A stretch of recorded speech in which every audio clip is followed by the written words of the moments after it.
galera, tudo bom? Vamos terminar agora nossa guerra mundial, terceira aula, agora abordando, né, as consequências dessa guerra. Quem sabe que a maior consequência desse período entre guerras, na verdade foi o quê? Na verdade foi a própria Segunda Guerra Mundial, certo? Falar um pouquinho agora sobre isso. Consequências. Praticamente 13 milhões de mortos, certo? Praticamente 13 milhões de mortos. Tem um filme muito interessante, não sei se vocês curtem, chamado Nosso Lar, que aborda a ascensão das pessoas, né, que estão participando da guerra, né? A parte do filme que fala assim, como é que é mesmo? A maldade humana, ela tá fazendo com que uns matem os outros e vão chegar muitas pessoas aqui. Tem a parte do filme que ele aborda exatamente essa questão. Mas nós temos aí praticamente 13 milhões de mortes na Primeira Guerra Mundial, bem menos do que na Segunda, né? Que nós temos 50. Certo? A ascensão dos Estados Unidos como maior potência do mundo, os Estados Unidos que vinha cada vez ganhando mais força, agora ele vai se transformar a maior potência do mundo nesse momento. Ele vai tomar o lugar, vai tomar a frente da Inglaterra, certo? Nesse momento. E vamos falar primeiro agora sobre o Tratado de Versalhes, aquilo que vai ser chamado de a paz dos vencedores, com a Alemanha sendo considerada como culpada da situação. Então estamos aí nessa questão da paz dos vencedores, né?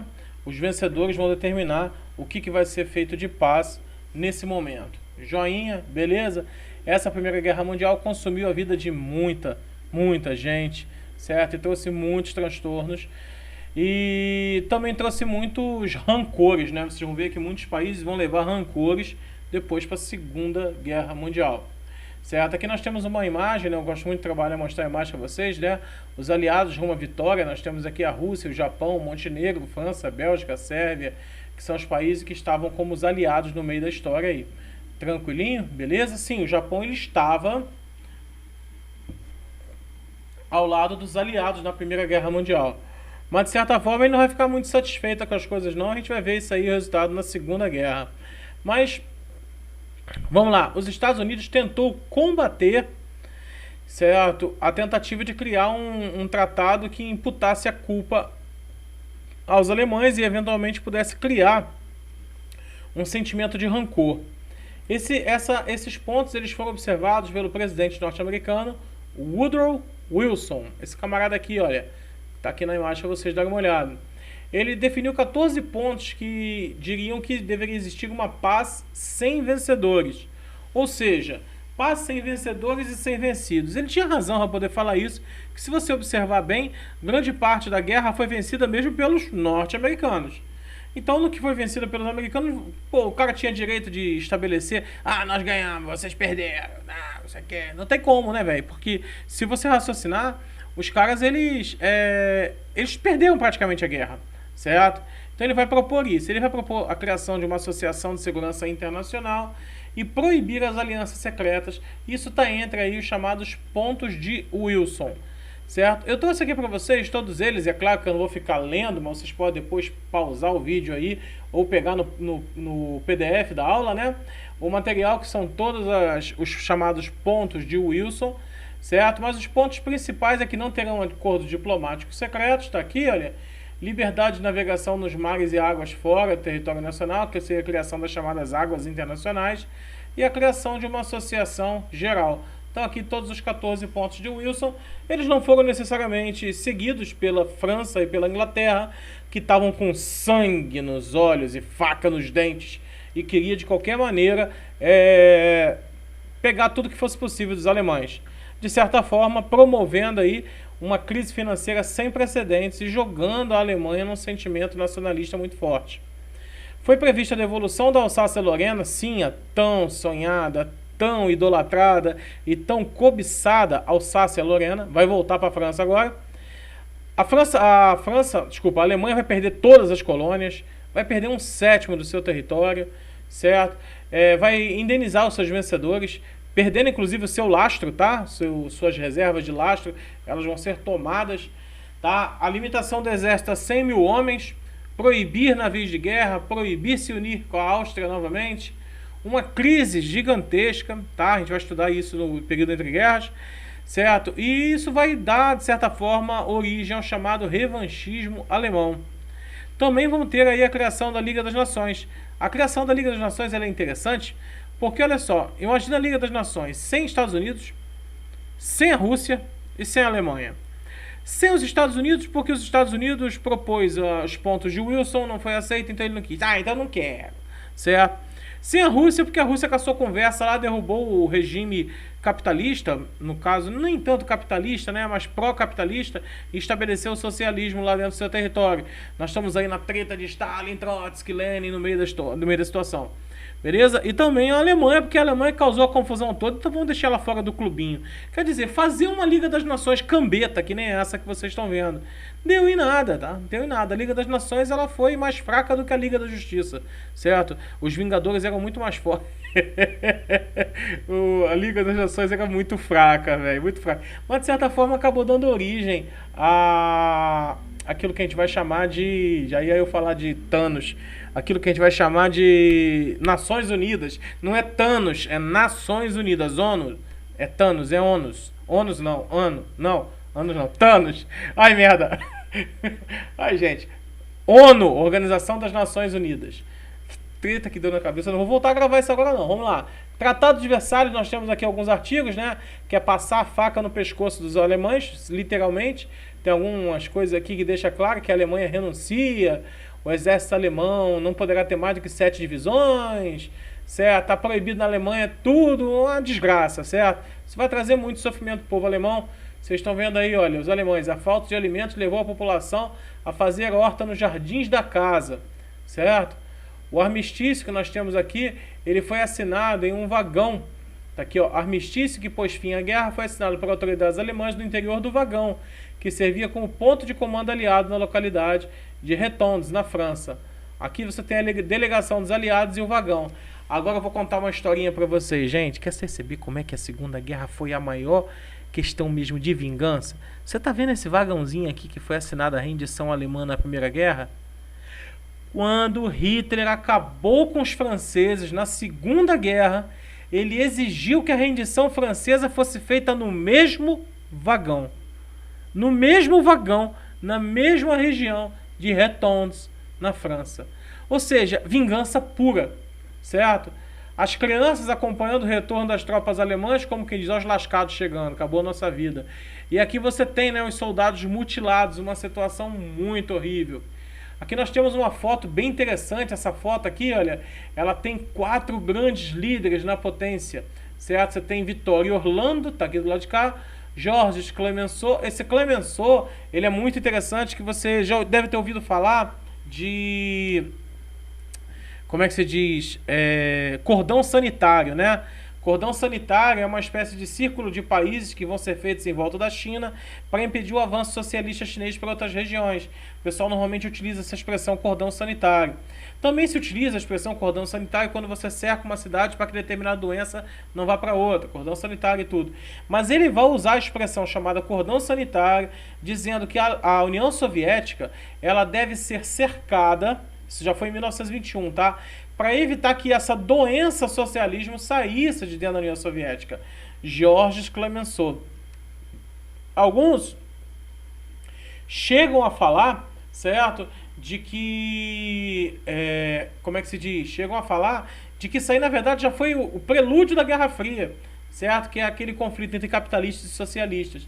Esse coroa aqui, ó, Georges Clemenceau. E aqui nós temos o Woodrow Wilson, tá? Karl Renner saindo do castelo de Saint-Germain após assinar o Tratado de Paz que reduzia a Áustria às suas próprias fronteiras. A gente vai falar que nós temos basicamente 3 grandes tratados da Primeira Guerra.